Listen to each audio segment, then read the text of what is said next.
ise oled tihe Playboy lugeja? Ei ole. Selles mõttes, et sa alustasid seda küll kuidagi, et natuke intiimsem küsimus.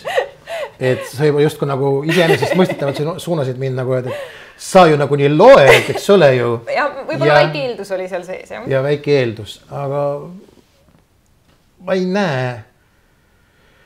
Ma arvan, et ikkagi see on suuremalt jaolt inimeste jaoks, kes on võõrdunud tänapäeva üldse aru saamast, et kuidas ja mis ja et need, kes ikkagi noorpõlves oma hullusi ära ei teinud, need siis salaja saavad kiiluda, mis huvitavad on.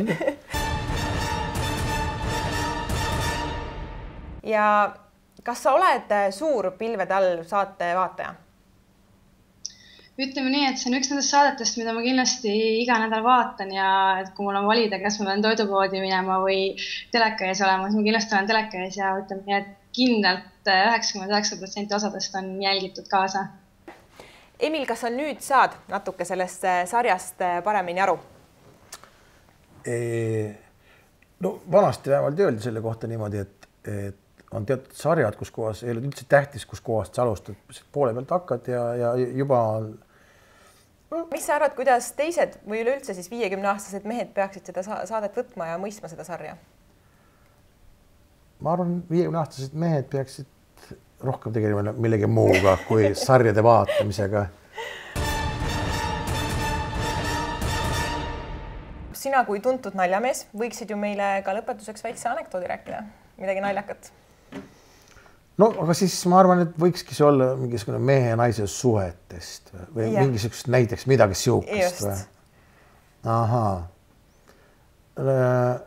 No näiteks, et mees tuleb koju, võtab ajakirja, ajalehe, istub teleka ette ja hakkab seda lugema ja vaatama. No, siis võtab särgi ka ära ja siis naine tuleb mingi aja pärast, ütleb, et kuule, et meil tulnud külalised, ole hea, pane särg selga.